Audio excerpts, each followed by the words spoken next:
Welcome. What is up? How you doing? Now, you may have set out some resolutions, intentions, goals, whatever term you prefer for 2023, and it has been just over 3 weeks. How's it going?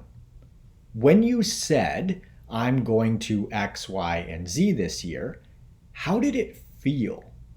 Did you believe or trust yourself to actually follow through when stating your goals? For example, let's say that you set a fat loss and health goal. When you set it, did you take it seriously? Was it more of a nice to have or a must have? In this episode, I'm going to outline exactly how I built trust in myself because I didn't used to trust myself in the slightest. Also, I'm going to share with you how I coach my clients to trust themselves again because I've got a simple 3-step process. And fortunately, this doesn't just apply to your fat loss and health goals. This step-by-step process applies to literally everything in life. And lastly, I'm going to cover the most common mistake or pitfall that I see folks falling into in regards to building their trust back with themselves. Let's dig in. Are you interested in fat loss and improving your health, or are you committed to fat loss and improving your health? I got this distinction from a guy named John Assaraf, and John's mentor, whose name was Alan Brown, asked him what his goals were. And then subsequently asked, are you interested or committed to these goals? John said, well, what's the difference? And his mentor told him, if you're interested, you'll do what's convenient. You'll come up with stories, excuses, rationalizations, and justifications as reasons as to why you can't achieve said goals. He then said, on the other hand, if you're committed, you'll do whatever is required. You'll let go of your stories, excuses, rationalizations, and justifications that are keeping you stuck. Now, what originally sparked the idea for this episode was actually a personal commitment of mine and the mindset or perspective that I took without actually realizing it at first. And that perspective or rule for myself is that if I say it, it's already done. For example, you may have seen that this past summer, I consciously decided that I was just going to indulge more frequently than usual while visiting friends in Vancouver and London and not really worry too much about my weight or body composition. And it resulted in 12-ish pounds of fat gain over the course of 10 weeks, which is quite a bit. But I did it consciously and I have zero regrets. After that 10 weeks was up, I felt the extra weight and I decided that I wanted to get back to my regularly scheduled programming and lose that 12 pounds of fat, which I did. And what I realized was when I committed to losing the 12 pounds, meaning when I literally said it to myself, I'm going to lose this 12 pounds in my mind, as soon as I decided, it was as if it was already done. Of course, not literally done, as in I was still holding that 12 pounds of body fat, but essentially done in the sense that simply committing was the key. It was actually a really comforting feeling because I now know that once I commit to something, it's not a matter of if I'm going to get the result that I want, it's just a matter of when. I trusted myself in that moment, and because of that, all I had to do was commit. Now, this isn't some inherent thing that I've always implemented in my life. In my late teens and early 20s, I said to myself 1,000,001 times that I was going to get in shape and didn't actually do it. Also, I used to say all sorts of stuff and not follow through. It wasn't exclusive to my fitness and health goals. It was across my whole life. I would say things to myself, friends and family members, and then just choose not to do them. I simply didn't care enough. So what changed? My relationship to my word changed. My word is something that I take super seriously now. And interestingly enough, the bulk of the seriousness actually comes on the front end. For example, if I know that I'm only interested in something and not truly committed, I'm super careful not to say to myself or others that I'm going to do X, Y, or Z, because if I say it, I've got to do it. Because if I don't do it, my word then begins to deteriorate right alongside the trust in myself. There is a huge cost for us not to be our word. For example, I'm sure that you have a friend or friends that when they say that they're going to do something, you just don't even take them seriously because they say all sorts of things and don't follow through. I used to be just like that. On the other hand, I'm sure that you have a friend or friends that when they say that they're going to do something, you're like, they're going to make that happen. I've got no doubt in my mind. Now, no matter where you currently sit on the I am or I am not my word spectrum, no judgment. However, if you don't like where you're at, you can totally change this right now because you can shift your relationship with your word itself from a relationship of interest to a relationship of commitment. And the beautiful thing about this is that it is so empowering. It can be a bit of a gut punch at the same time, and I'm speaking from personal experience because it inherently has us acknowledge just how potentially flaky that we've been with ourselves and others in regards to our word in the past, but it's all good because it's changeable. And all that's required is this shift in perspective from interest to commitment. Also, if you commit to something and you go through the process of what's required, and along the way you discover that you actually don't want the thing that you thought that you wanted, you can always pivot and still keep your word intact because we learn all sorts of things via experience. For example, if I said, I'm going to lose the 12 pounds and I lost, say, 7 or 8 pounds, and I was like, you know what? 7 to 8 pounds down is a great spot for me to hang out right now, and I feel content here, all things considered. Goal achieved. So this isn't a set in stone, no questions asked, rigid concept. You can constantly reassess where you're at and what you ultimately want along the way. I encourage my clients to do this all the time.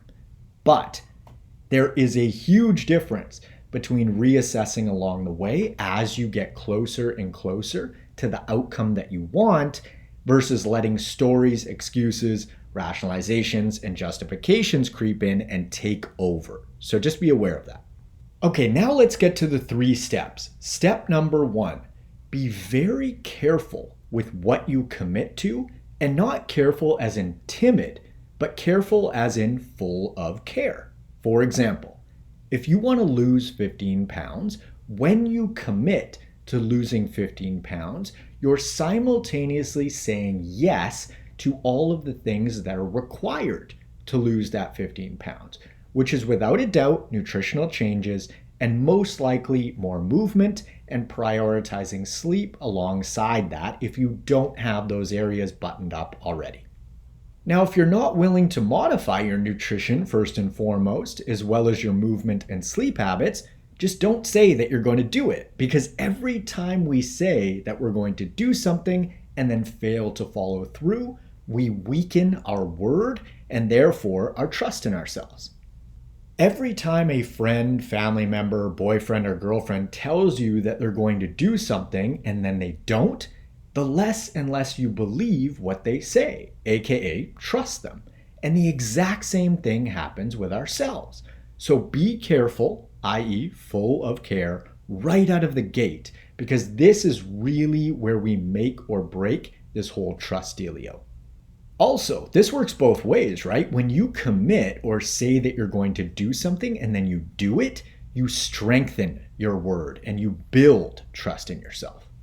Step number 2, take action. Shocker, right? Do the nutrition, movement, and sleep stuff on a daily basis. Simple as that. Step number 3 is to reassess along the way, and you can do so by simply asking yourself, is this still serving me? Or in other words, is what I'm putting in worth what I'm getting out? Are the costs worth the payoffs? Meaning, are the modifications that I'm making on the nutrition and lifestyle front worth the benefits that I'm receiving on the back end? It's super straightforward, and we do this cost-benefit analysis essentially every day, all day long.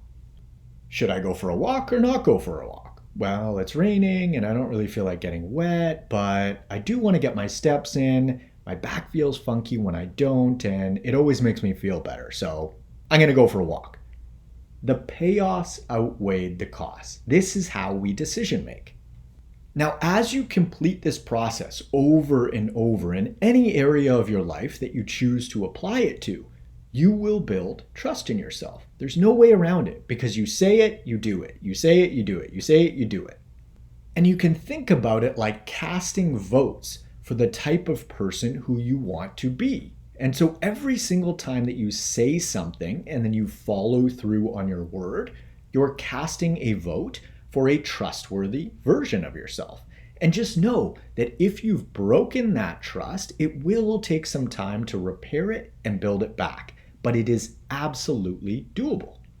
Now, the biggest problem or pitfall that I see via this process is around accountability, because for one reason or another, quite a few folks have a tough time staying accountable to themselves and following through on their word solo, but then have zero issue following through when there is someone or something else in the mix. For example, a lot of folks that I work with find it really tough to dial in their nutrition and lifestyle when they're left to their own devices. But once they start working with me, they've got a clear plan and me holding them accountable via our weekly check-ins and coaching, and everything just clicks.